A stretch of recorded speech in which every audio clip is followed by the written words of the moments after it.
शुक्लां ब्रह्मविचारसारपरमावाद्यां जगद्व्यापिनीं वीणापुस्तकधारिणीम् अभयदां जाड्यान्धकारापहां हस्ते स्फाटिकमालिकां विदधतीं पद्मासने संस्थितां वन्दे तां परमेश्वरीं भगवतीं बुद्धिप्रदां शारदां।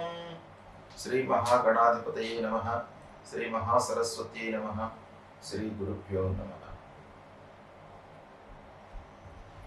నవగ్రహాల లోపల అత్యంత శుభగ్రహ అయినటువంటి గురువు యొక్క సంచారము మానవుని పైన చాలా ప్రభావాన్ని చూపిస్తుంది.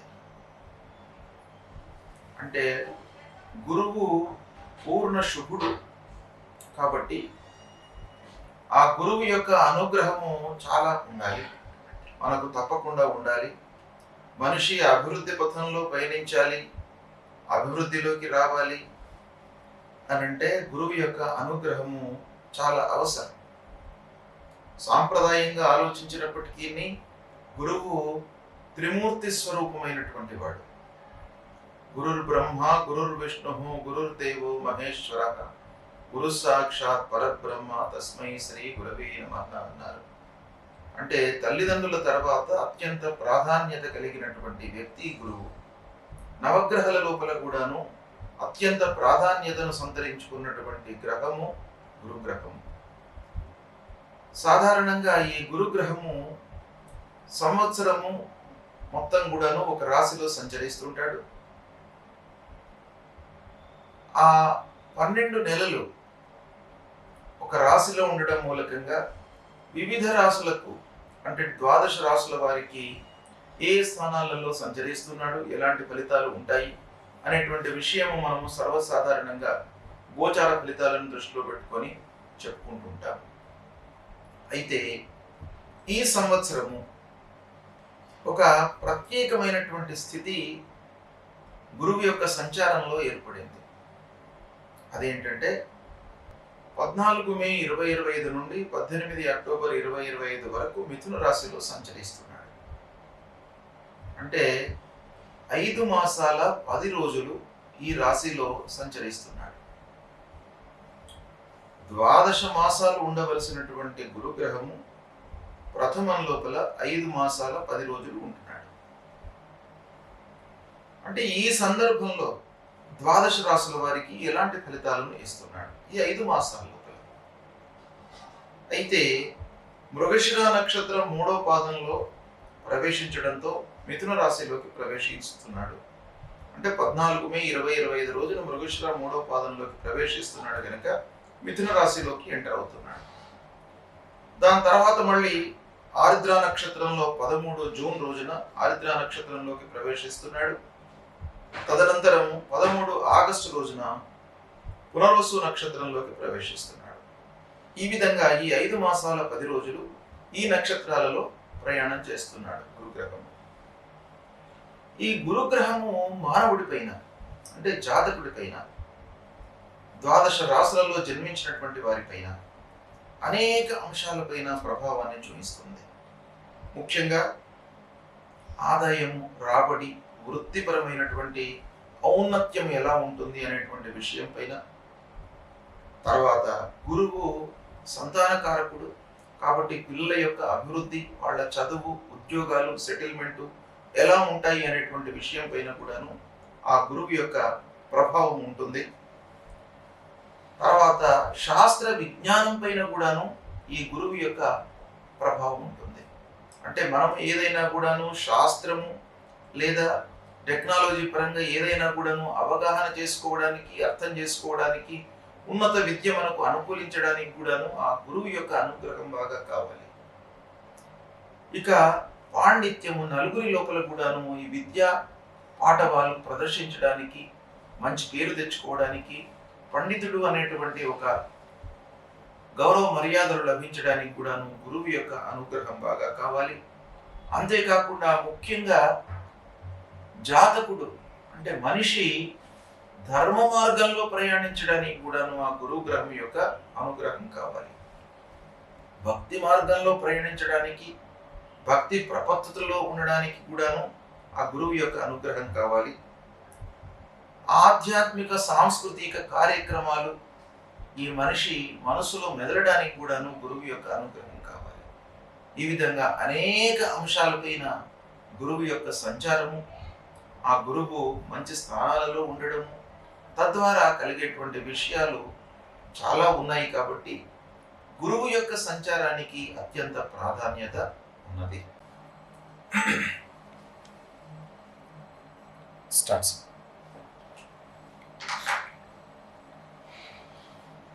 మీనరాశి వారికి గురు గోచారము అంటే గురువు భగవానుడు మిథున రాశిలో సంచరిస్తున్నటువంటి సమయంలో ఫలితాలు ఎలా ఉంటాయో మనం తెలుసుకుందాం.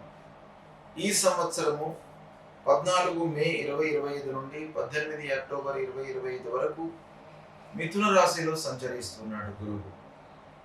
అంటే ఈ సంచారము మీనరాశి జాతకులకు అర్ధాష్టమ స్థానం అవుతుంది. అంటే 4వ స్థానంలో సంచరిస్తున్నాడు. 4వ స్థానంలో గురువు సంచరించడం గోచార రీత్యా ప్రతికూల స్థానంలో సంచరిస్తున్నాడు కాబట్టి కొంత జాగ్రత్తగా ఉండాలి.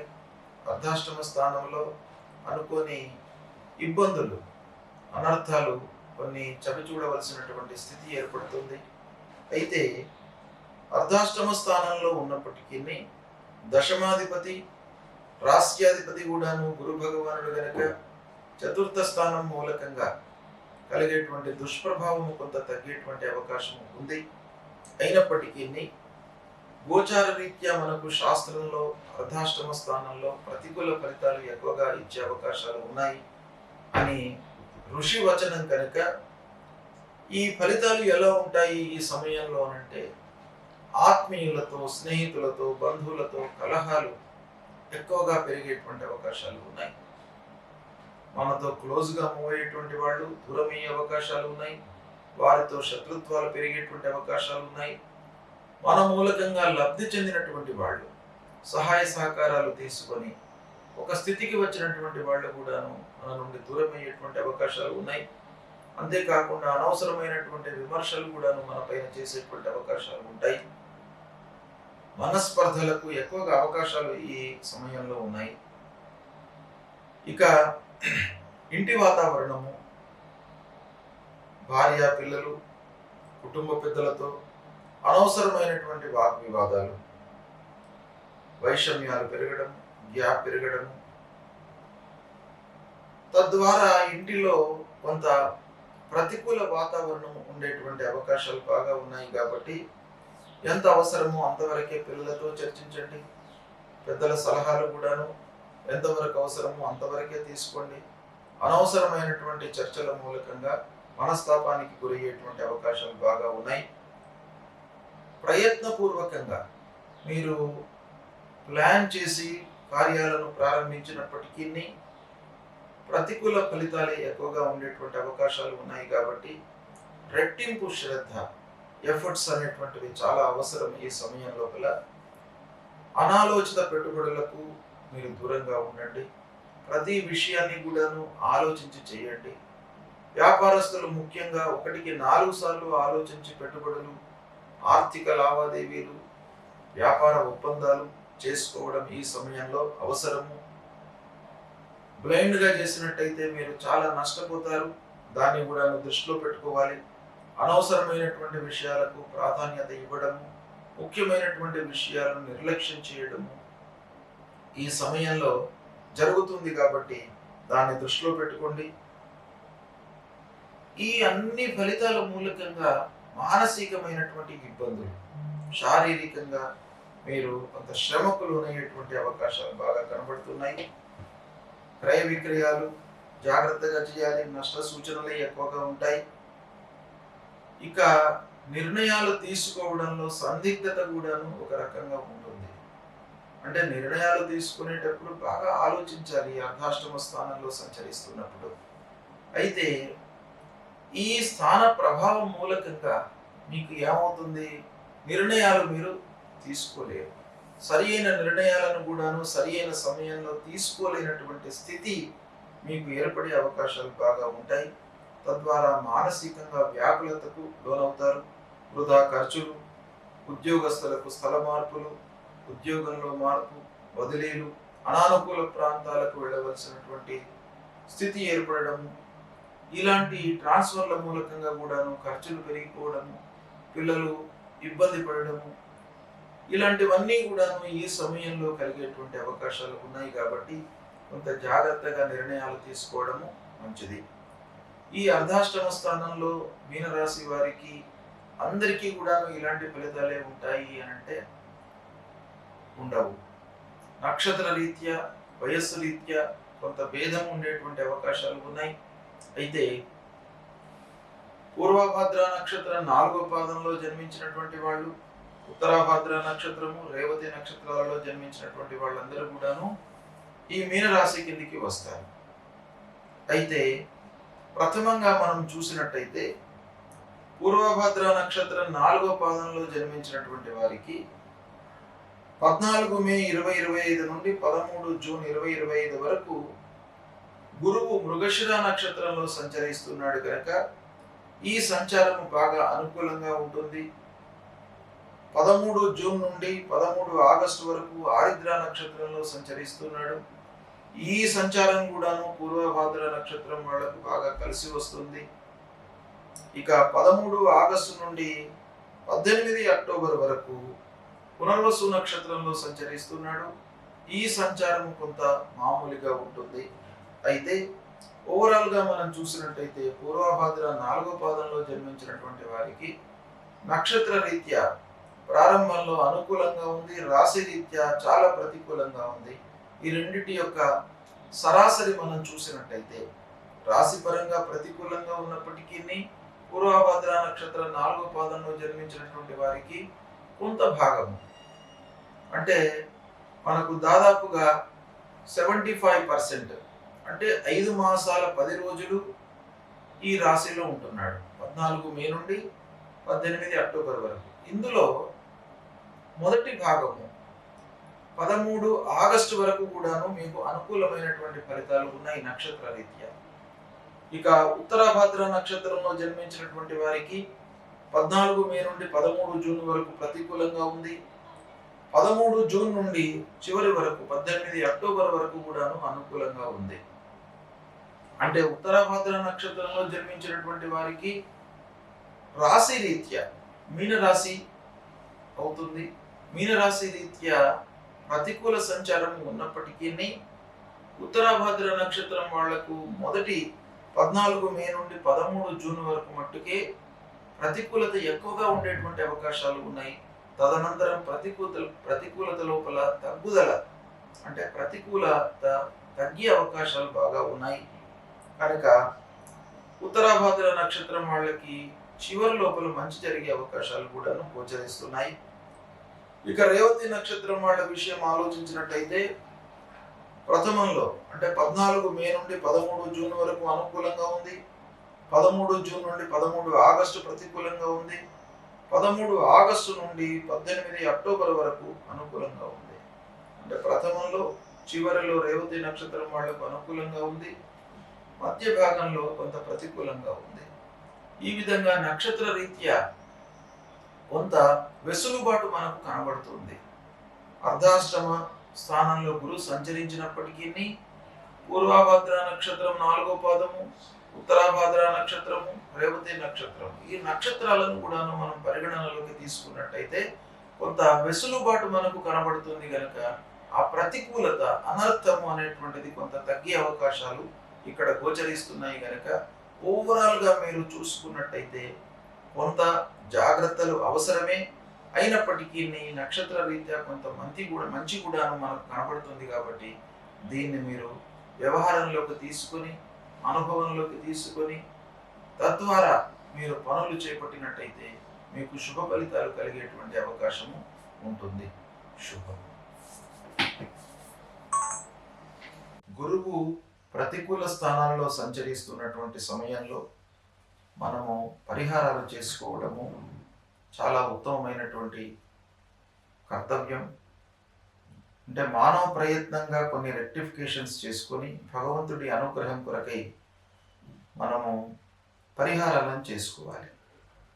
పరిహారాలను చేసుకునేటువంటి క్రమంలో మనకు శాస్త్రము 3 రకాలుగా చెప్పింది. ఒకటి, ఆ గురువుకు సంబంధించినటువంటి మూల మంత్రాన్ని ప్రతినిత్యం కూడాను జపించుకోవడము. దేవానాంచ ఋషీణాంచ గురుం కాంచన సన్నిభం వందనీయం త్రిలోకానాం తం నమామి బృహస్పతి అనేటువంటి ఈ మూల మంత్రాన్ని ప్రతినిత్యం కూడాను 16 సార్లు జపించినట్టయితే ఆ గురు భగవానుడి యొక్క అనుగ్రహం మీకు లభిస్తుంది. రెండవది, మాతాపితృలను సేవించడము.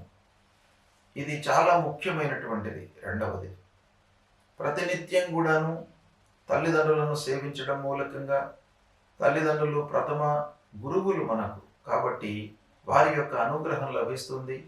తల్లిదండ్రుల యొక్క ఆశీర్వచనము, అనురాగము, ప్రేమ లభించినట్టయితే మీకు అన్నీ కూడాను జయాలే కలుగుతాయి మీ జీవితంలో. కాబట్టి ప్రతినిత్యం కూడాను తల్లిదండ్రులకు నమస్కరించుకోవడము, వాళ్ళ యొక్క బాగోగులు తెలుసుకోవడము, సపర్యలు చేయడము, ఇది చేయడం మూలకంగా మీకు గురు భగవానుడు ప్రీతి చెందుతాడు. ఇక మూడవది, గురువుకు సంబంధించినటువంటి దానాలు ఇవ్వడం. గురువుకు సంబంధించినటువంటి దానాలు ముఖ్యంగా పసుపు పచ్చ వస్త్రము, శనిగలు, ఇవి దానం ఇవ్వాలి. వస్త్రదానము, శనిగలు దానంగా ఇవ్వడం మూలకంగా కూడాను ఆ గురు భగవానుడు ప్రీతి చెందుతాడు. దానము ఎప్పుడైనా కూడాను మనము ఎవరికైతే అవసరమో వాళ్ళకే దానం ఇవ్వాలి. కొంత ఇబ్బందులలో ఉన్నటువంటి వాళ్లకు, అలాంటి వాళ్లకు మనం దానం ఇచ్చినట్టయితే ఆ దానానికి విలువ ఉంటుంది. కడుపు నిండినటువంటి వాడికి భోజనం పెడితే ఆ భోజనంలో ఉన్నటువంటి రుచి అనేటువంటిది వాడికి తెలియదు. ఆకలితో ఉన్నటువంటి వాడికి భోజనం పెట్టడము, ఇలాంటివి కొన్ని చేయడం మూలకంగా ఆ గురు భగవానుడు ప్రీతి చెంది మీకు దుష్ట స్థానాలలో సంచరిస్తున్నటువంటి ఆ ప్రతికూల ఫలితాలను తగ్గించి అనుగ్రహించేటువంటి అవకాశాలు ఉంటాయి. కాబట్టి తప్పకుండా ఈ దానాలను కూడాను మీరు ఆచరించండి. నాలుగవది, భగవంతుడి అనుగ్రహం కొరకై దేవాలయానికి వెళ్ళడము, దైవ ప్రార్థన చేయడము, నామ సంకీర్తన చేయడము, ఇవి కూడాను మనకు ఈ పరిహారంలో చాలా ముఖ్యమైనటువంటివి. దత్తాత్రేయ స్వామిని కొలవండి, దక్షిణామూర్తి స్తోత్ర పారాయణం చేయండి, తర్వాత నరసింహస్వామిని కొలవండి, విష్ణు భగవాను కొలవండి. దైవ కీర్తన, నామ సంకీర్తన అనేటువంటిది చాలా ముఖ్యమైనటువంటిది. కాబట్టి ఈ రకంగా మీరు చేసినట్టయితే ఆ గురు భగవానుడు మిమ్మల్ని అనుగ్రహిస్తాడు. కనుక తప్పకుండా గురువు ప్రతికూలంగా సంచరిస్తున్నప్పుడు తప్పకుండా మనము పరిహారాలు చేసుకోవాలి. ఇవి చేసుకోండి, మీరు శుభ ఫలితాలను పొందుతారు.